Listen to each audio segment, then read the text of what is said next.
Assalamualaikum warahmatullahi wabarakatuh. Perkenalkan, saya Virial Azeliana Sera, NIM 2019-10-11-03 11189 dari Hukum Ketatanegaraan kelas C. Perkenalkan, nama saya Angelina Luki, NIM 198. Perkenalkan, nama saya Mika Merlian, NIM 2019-167. Perkenalkan, nama saya Muhammad Hardansyah Ali Rasidin, NIM 2019-173. Perkenalkan, nama saya Titi Sari Dewi Rararina, NIM 2019-004.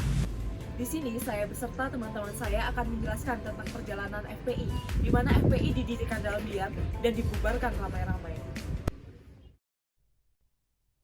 FPI didirikan pada tanggal 17 Agustus 1988 di Pondok Pesantren Al-Um, Kampung Utan, Ciputat, Jakarta Selatan. Organisasi massa atau ormas ini didirikan oleh sejumlah habib, ulama, mubalik, serta aktivis Islam. Di antara tokoh yang mempelopori ormas ini adalah Rizik Syihab, yang saat ini menjadi pimpinan utamanya. Sejak awal didirikan, organisasi ini merencanakan gerakan nasional anti maksiat. Anggota FPI kemudian rutin melaksanakan aksi sweeping di tempat-tempat hiburan malam untuk menangkap mereka yang dianggap melanggar aturan agama. Karena aksinya yang frontal, banyak pihak yang kemudian melontarkan kritik, kecaman, hingga teror dan intimidasi kepada organisasi ini. Pada tanggal 11 April 1999 misalnya, Rizik selaku Ketua Umum FPI pernah ditembak oleh orang yang tidak dikenal, namun berhasil selamat dari maut. Beberapa tokoh FPI yang lain sayangnya tidak dapat diselamatkan dan tewas di tangan oposisinya. Selanjutnya, pada tanggal 23 Juli 2000, seorang penasehat Dewan Pimpinan Pusat FPI, Habib Soleh Alatas, tewas ditembak orang tidak dikenal di depan halaman rumahnya usai mengimami sholat subuh di masjid. Kemudian, esoknya pada tanggal 24 Juli tahun 2000, seorang deklarator FPI, Kiai Haji Cecep Bustomi, diserang sejumlah orang dan diberondong tembakan hingga meninggal dunia. Meski banyak menuai kecaman dan serangan, FPI tetap kokoh berdiri dan terus menjalankan aksi mereka yang cenderung kontroversial. Di sini saya akan menjelaskan beberapa aksi yang kontroversial terhadap FPI. Yang pertama, insiden Monas yang tepat terjadi pada tanggal 1 Juli tahun 2008, tepat pada lahirnya Pancasila. Yang FPI menjadi sorotan karena melakukan penyerangan terhadap AKBB atau aliansi berkebangsaan untuk bernegara, beragama, dan berkeyakinan. Dan banyaknya AKBB yang menjadi korban terhadap aksi yang dilakukan oleh FPI itu sendiri, banyaknya fasilitas umum yang rusak akibat penyerangan tersebut. Lalu yang kedua, aksi 212 yang terjadi pada tanggal 2 Desember tahun 2016. Para umat beragama Islam berkumpul di Monas untuk mengutarakan aksinya terhadap Ahok, yang dimana dia telah mengatakan sesuatu yang menyebabkan umat beragama Islam sangat merah, menyebabkan mereka berkumpul di Monas untuk ingin mengutarakan bahwa mereka ingin Ahok dipenjarakan sesuai dengan apa yang telah dia lakukan. Yang ketiga, penyambutan Habib Rizik yang datang dari Arab Saudi. Diketahui bahwa Habib telah meninggalkan tanah air sejak tahun 2017 setelah skandal yang setelah skandal yang dihadapinya. Kedatangan Habib Rizik sangat mengundang antusias bagi para umat FPI yang ingin menyambut kedatangannya, menyebabkan terjadinya kerumunan yang dimana menyebabkan perjalanan tol sangat lumpuh karena banyaknya massa.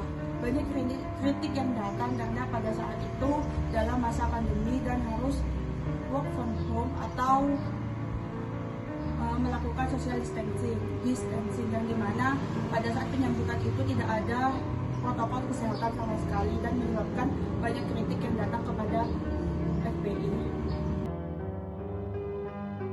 Wakil Menteri Hukum dan HAM, Edi Hiarij, itu mengungkapkan bahwa terdapat 6 alasan pelarangan Front Pembela Islam atau FPI.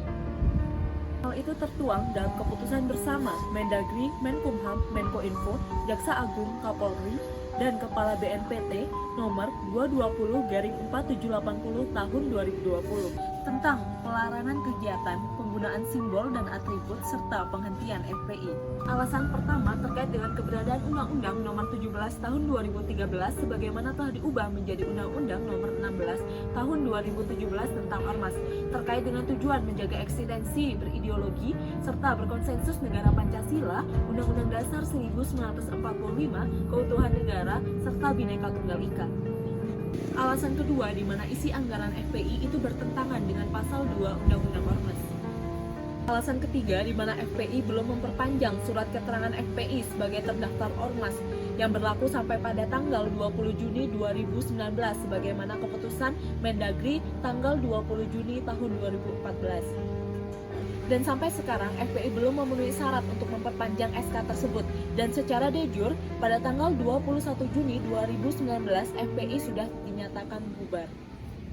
Alasan keempat di mana kegiatan ormas itu tidak boleh bertentangan dengan pasal 5, pasal 59, pasal 59 ayat 3 serta pasal 82 Undang-Undang Ormas. Alasan kelima di mana terdapat 35 orang pengurus serta anggota FPI yang terlibat terorisme dan 29 orang diantaranya telah dipidana. Di samping itu, 206 orang FPI terlibat pada pidana umum dan 100 orangnya telah dipidana. Alasan keenam, di mana FPI seringkali melakukan sweeping terhadap masyarakat yang dimana itu seharusnya dilakukan oleh petugas.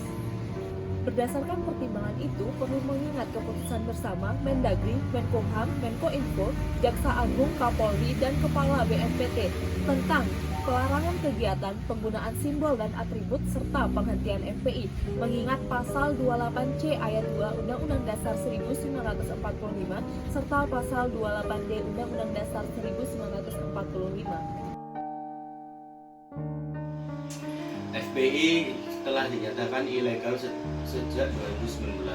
Menurut Kementerian Dalam Negeri, FPI saat ini tidak lagi terdaftar sebagai ormas pasca berakhirnya masa izin organisasi tersebut pada bulan Juni tahun 2019. Sejak 21 Juni 2019 secara de jure telah bubar sebagai ormas tetapi sebagai organisasi. FPI tetap melakukan aktivitas yang melanggar dan bertentangan dengan hukum. FPI telah melakukan aktivitas yang melanggar ketertiban dan keamanan yang bertentangan dengan hukum seperti tindak kekerasan, sweeping, razia secara sepihak, provokasi, dan sebagainya. Kemendagri pun diketahui enggan untuk menerbitkan surat keterangan terdaftar atau bisa disebut SKT baru untuk FPI karena organisasi ini dinilai memiliki pandangan yang tidak sesuai dengan Pancasila. Menteri Dalam Negeri Tito Karnavian menyebutkan bahwa di dalam visi dan misi FPI terdapat penerapan Islam secara kafah di bawah naungan Khilafah Islamiyah. Salah satu wujud dari konsep ini adalah penegakan hizbah yang disebut oleh Tito sebagai cara main hakim sendiri di lapangan. Hal itu perlu diklarifikasi karena kalau itu dilakukan bertentangan dengan sistem hukum di Indonesia. Di Indonesia sendiri tidak boleh ada ormas yang melakukan penegakan hukum secara sepihak. Tito menambahkan bahwa kata NKRI bersyariah turut muncul dalam visi dan misi FPI. Ideologi tersebut tidaklah sesuai dengan ideologi NKRI. Usai organisasi masyarakat Front Pembela Islam atau biasa disingkat dengan Ormas FPI secara resmi dibubarkan beberapa waktu lalu, Wakil Ketua MPR Republik Indonesia yang bernama Ahmad Basarah menyampaikan permintaannya kepada pemerintah terkait dengan ormas keagamaan lainnya. Ahmad Basarah meminta agar pemerintah bisa lebih merangkul dan mendukung organisasi keagamaan, dan juga Ahmad Basarah meminta pemerintah agar lebih loyal menjaga persatuan dan kesatuan bangsa. Dia menilai bahwa negara menjadi lebih baik apabila pemerintah dan masyarakat kalangan sipil bisa saling bahu-membahu menjaga kohesi masyarakat yang majemuk. Jika berdasar filosofi yang ditegaskan oleh Bung Karno, negara berkewajiban untuk mendorong dan memfasilitasi warga negaranya dalam rangka meningkatkan ketakwaan menurut agama dan kepercayaan mereka masing-masing. Peran serta perhatian pemerintah sangat dibutuhkan agar seluruh perjuangan yang pernah ditunjukkan oleh ormas-ormas keagamaan itu terus menyala dan terjaga. Negara harus hadir dalam rangka membina, memberdayakan, dan mengawasi rekam jejak serta kegiatan kegiatan organisasi masyarakat.